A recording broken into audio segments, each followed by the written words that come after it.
మహాగణాధిపతయే నమః. శ్రీ గురుభ్యో నమః. శ్రీమాత్రే నమః. అందరికీ కూడా ఆంగ్ల నూతన సంవత్సర శుభాకాంక్షలు. 2025 సంవత్సరానికి సంబంధించి ద్వాదశ రాశుల వారికి శుభాశుభ ఫలితాలు ఏ విధంగా ఉంటాయో ఇప్పుడు మనం తెలుసుకుందాం. అయితే ముందుగా మనం ఈ రాశి ఫలితాలు తెలుసుకోబోయే ముందర ఈ సంవత్సరం మొత్తం మీద ప్రధాన గ్రహాలుగా మనం చూసుకునేవి రాహువు, కేతువు, శని, గురువు. ఈ యొక్క 4 గ్రహాల యొక్క సంచారాన్ని అనుసరించి మనకి ఈ యొక్క గోచార ఫలితాలు ఉండడం అనేది జరుగుతుంది. కాబట్టి ముందు ఈ గ్రహాలు ఎప్పుడు మార్పు చెందుతాయి, ఈ గ్రహాల మార్పు వల్ల ఎటువంటి పరిహారాలు ఈ ద్వాదశ రాశుల వారు చేసుకోవాలి అనే విషయాన్ని తెలుసుకుందాం. ముందుగా శని గ్రహము ఈయన మనకి మార్చ్ 30వ తారీఖు నుండి ఈయన కుంభరాశి నుండి మీనరాశికి మార్పు చెందడం అనేది జరుగుతుంది. అలాగే గురువు కూడా మే 15వ తారీఖు నుండి గురువు యొక్క మార్పు, రాహు కేతువు కూడా ఇక్కడ మే 18 నుంచి రాహు వచ్చి మీనం నుంచి కుంభంలోకి, అలాగే కేతువు కన్యారాశి నుండి సింహరాశికి మార్పు చెందడం అనేది జరుగుతుంది. కాబట్టి ఈ ద్వాదశ రాశుల వారికి ఈ 2025 సంవత్సరంలో ఎలా ఉండబోతోంది, ఎటువంటి పరిహారాలు చేయడం ద్వారా వీళ్ళకి ఎదురయ్యే సమస్యల నుండి వీళ్ళు కాస్త ఊరట లభిస్తుంది అనే విషయాన్ని తెలుసుకుందాం. వృషభ రాశి వారికి ఈ 2025 సంవత్సరంలో ఈ గ్రహాల యొక్క స్థితిగతులను బట్టి వీళ్ళకి ఎలా ఉండబోతోంది అనే విషయాన్ని మనం తెలుసుకుందాం. వృషభ రాశి వారికి కానీ చూసుకుంటే శని భగవానుడు వీళ్ళకి మార్చి 30 నుంచి కూడా వీళ్ళకి లాభస్థానంలోకి సంచారం చేయడం అనేది జరుగుతుంది. అంటే ఇప్పటివరకు దశమ స్థానంలో ఉన్న శని వీళ్ళకి లాభస్థానంలోకి వస్తున్నాడు. దశమ స్థానంలో ఉన్నప్పుడల్లా వీళ్ళు వృత్తిపరంగా ఎన్నో సమస్యల్ని, ఒడిదుడుకుల్ని, అలాగే ఆటంకాలని ఎదుర్కోవడం, పై అధికారుల యొక్క ఒత్తిళ్ళు, ఇలాంటివన్నీ కూడా వీళ్ళు ఎక్కువగా ఎదురయ్యే సమస్యలుగా వీళ్ళు భావించారు ఇప్పటివరకు. అయితే దీని తర్వాత అంటే ఈ మార్చి 30 తర్వాత వీళ్ళకి ఆ కంటక శని యొక్క ఏదైతే దోషం ఉందో ఆ దోషం అనేది పోవడం అనేది జరుగుతుంది. ఎప్పుడైతే ఈ దోషం పోయిందో లాభస్థానంలో ఉన్న శని అంటే పాపగ్రహాలు లాభస్థానంలో శుభ ఫలితాన్ని ఇస్తాయి. కాబట్టి తప్పనిసరిగా శని భగవానుడు వీళ్ళకి అనుకూలతను అంటే గత 2.5 సంవత్సరాలుగా వీళ్ళు ఏదైతే వృత్తి, ఉద్యోగ, వ్యాపారాల పరంగా, సమాజపరంగా ఏవైతే ఒడిదుడుకులను ఎదుర్కొంటున్నారో వాటిలన్నిటి నుండి కూడా బయటపడడం అనేది జరుగుతుంది. అంటే వృత్తిపరంగా ప్రమోషన్లు కావచ్చు, ఆర్థికపరమైన స్థిరత్వం కావచ్చు, వ్యాపారాల్లో లాభం కావచ్చు, ఇవన్నీ కూడా వీళ్ళకి ఈ 2025 సంవత్సరంలో ఈ శనిగ్రహం యొక్క మార్పు వల్ల వీళ్ళు పొందడం అనేది జరుగుతుంది. అలాగే ఎప్పటి నుంచో ప్రమోషన్ల గురించి కానీ లేదా గుర్తింపు అంటే ఉన్నత అధికారుల వల్ల వాళ్ళకి గుర్తింపు లభించలేదని ఇప్పటి వరకు ఎవరైతే బాధపడుతున్నారో వాళ్ళకు కూడా మంచి గుర్తింపులు లభించడం అనేది జరుగుతుంది. అలాగే కొత్తగా ఎవరైనా విద్యార్థులు చదువు అయిపోయిన వాళ్ళు కూడా ఏదైనా మంచి ఉద్యోగం కోసం ప్రయత్నిస్తున్న వాళ్ళకు కూడా ఈ మార్చి 30 తర్వాత వీళ్ళకి మంచి ఉద్యోగాలు వచ్చే అవకాశం కూడా కనబడుతోంది. ఆర్థిక పరంగా కూడా రాని బాకీలు లేదా ఏదైనా ఎవరైనా ఇంకా ఇవ్వరు అనుకున్నవి కానీ లేదా అప్పటి వరకు ఎక్కడైనా డబ్బులు పెట్టి లాభాన్ని పొందలేకపోవడం కానీ ఇలాంటివన్నీ కూడా వీళ్ళకి లాభాల బాటలో సాగడం అనేది జరుగుతుంది. ఇదివరకు ఏమైనా స్థిరాస్తులు కొనుక్కుని ఉంటే ఆ స్థిరాస్తుల విలువ ఏదైతే ఉందో ఆ విలువ కూడా పెరగడం అనేది జరుగుతుంది. వృత్తిపరంగా కూడా వీళ్ళు ఇప్పటి వరకు ఎన్ని ఒక పద్ధతి ప్రకారం చేసుకుని వెళ్ళినా కూడా వీళ్ళు కొంత మాత్రమే ఫలితాన్ని పొందడం అనేది జరిగినా కూడా ఇప్పుడు కష్టానికి తగ్గ ఫలితం అనేది తప్పకుండా ఈ వృషభ రాశి వారికి ఈ శని భగవానుడు లాభస్థానంలో సంచారం చేయడం వల్ల వీళ్ళకి కలుగుతుంది. అలాగే ఇక్కడ మే 15 నుంచి కూడా గురుస్థానం కూడా మారిపోతుంది. అంటే ఇప్పటివరకు జన్మలో ఉన్న గురువు పెద్దగా శుభ ఫలితాన్ని ఇవ్వడు, అది అందరికీ తెలిసిందే. అయితే ఈ జన్మలో ఉన్న గురువు ఇక్కడ మే 15 నుంచి కూడా ఈయన ద్వితీయ స్థానంలోకి అంటే కుటుంబ స్థానంలోకి, ధనస్థాన, వాక్స్థానంలోకి మార్పు చెందడం అనేది జరుగుతుంది. ఎప్పుడైతే ఈయన సంచారం ద్వితీయ స్థానంలోకి వెళ్ళిందో అంటే మే 15 నుంచి ఎప్పుడైతే మార్పు జరిగిందో తప్పనిసరిగా ఆర్థికపరంగా వృద్ధి, పురోగతి, కుటుంబంలో కూడా ఇంటి సభ్యులు ఎవరైతే ఉన్నారో వాళ్ళతో ఆనందంగా గడపడం, ఇష్టాగోష్ఠులు జరపడం, గత కొంతకాలంగా ఇంట్లో కుటుంబ సభ్యులు ఎవరైతే సుముఖంగా లేరో మీ మీద వాళ్ళకు కూడా కాస్త అంటే ఏమైనా చిన్న చిన్న చిరాకులు, ఇబ్బందులు ఇలాంటివి ఉన్నా కూడా తొలగి ఇదివరకు ఇంతకు ముందు బాగున్నప్పుడు ఎలా ఉన్నారో ఇప్పుడు కూడా అలాగే ఉండడం అనేది జరుగుతుంది.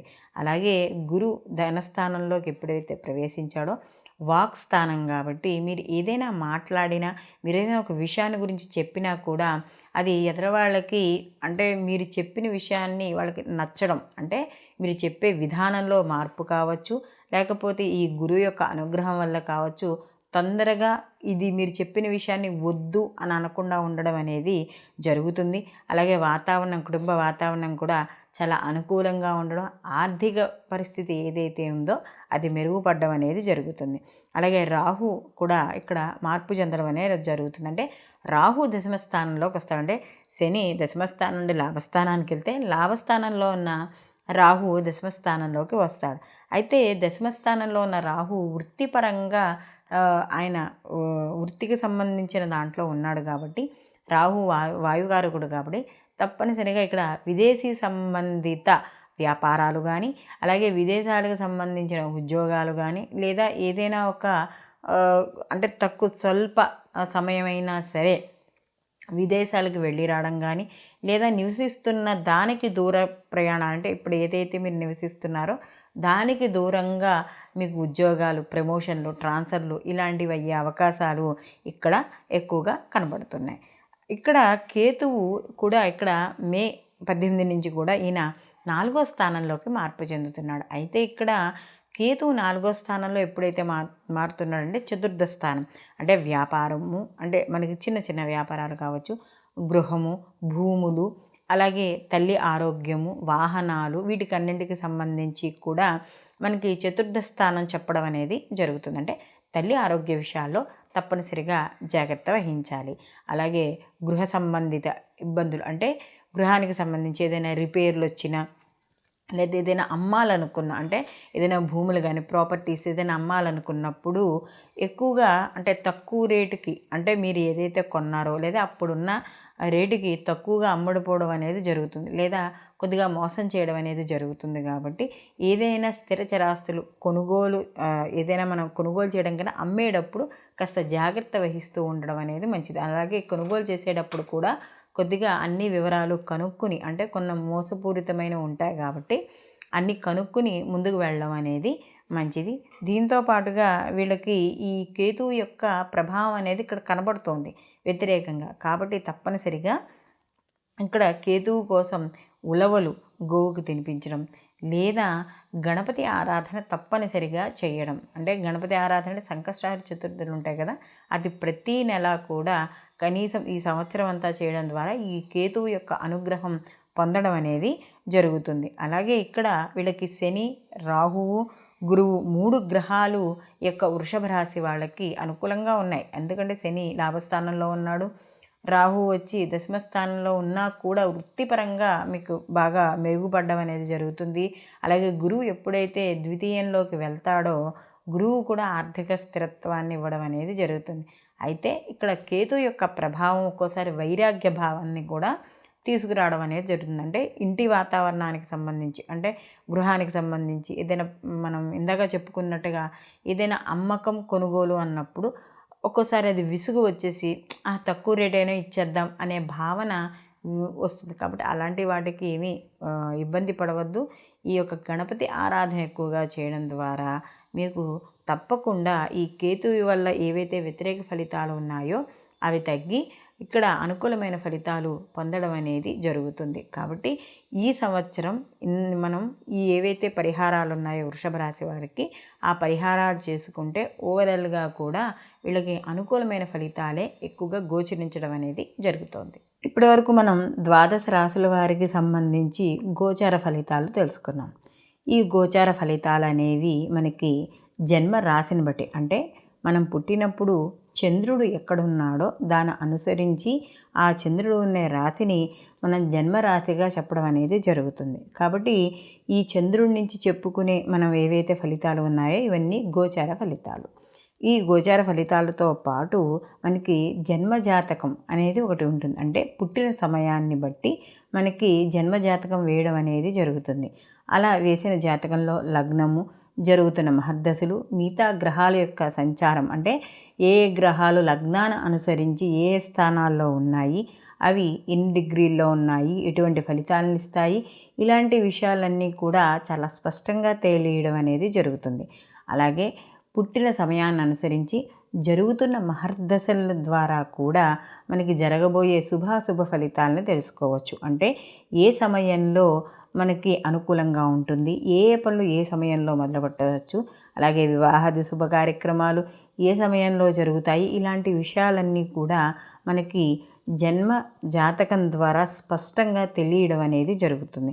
కాబట్టి ఎక్కువ శాతం మనకి ఈ గోచార ఫలితాలు అనేవి 40% మనకి చూపిస్తుంటే మిగిలిన 60% కూడా మనకి మనం పుట్టిన సమయానికి ఏదైతే జాతక చక్రం ఉందో దాన్ని అనుసరించి జరగడం అనేది ఉంటుంది.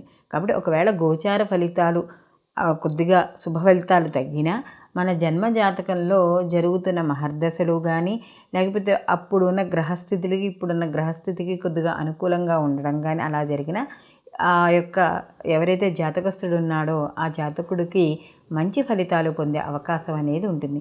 అలాగే ఒకవేళ గోచారంలో శుభ ఫలితాలు ఉన్నా మనకి జరుగుతున్న అంటే మన పుట్టిన సమయానికి ఉన్న రాశి చక్రంలో కొద్దిగా ఏమైనా మహర్దశలు కొద్దిగా ఏమైనా వ్యతిరేకత ఫలితాన్ని ఇస్తున్నా అప్పుడు ఇచ్చే శుభ ఫలితాలు కొద్దిగా తక్కువగా ఉండడం అనేది జరుగుతుంది. కాబట్టి ఇక్కడ ఒక వ్యక్తి జాతకాన్ని నిర్ణయించేటప్పుడు ఫలితాలని మనం ఏదైనా ఒక ఫలితాలని చెప్పేటప్పుడు కేవలం ఈ యొక్క గోచార ఫలితాలను లేకపోతే కేవలము ఒక జన్మ జాతకాన్నో తీసుకుని పూర్తిగా రూఢి చేయడం అనేది మంచిది కాదు. కాబట్టి ఇటు గోచారము అలాగే గ్రహచారం అంటే మనం పుట్టిన సమయానికి గ్రహాలు ఏ విధంగా ఉన్నాయి అనే విషయాన్ని కూడా తెలుసుకుని రెండింటినీ కూడా కలుపుకొని అప్పుడు ఆ వ్యక్తి యొక్క జాతకాన్ని సంపూర్ణంగా చెప్పడం ద్వారా ఆ వ్యక్తి శుభ ఫలితాన్ని పొంది ఆ ఏవైతే పరిహారాలు ఉన్నాయో వాడు చేసుకోవడం ద్వారా కూడా ఆ వ్యక్తి యొక్క వ్యతిరేక ఫలితాన్ని తగ్గించుకోవడానికి అవకాశం అనేది ఉంటుంది. సర్వేజన సుఖినో భవంతు, లోకా సమస్త సుఖినో భవంతు.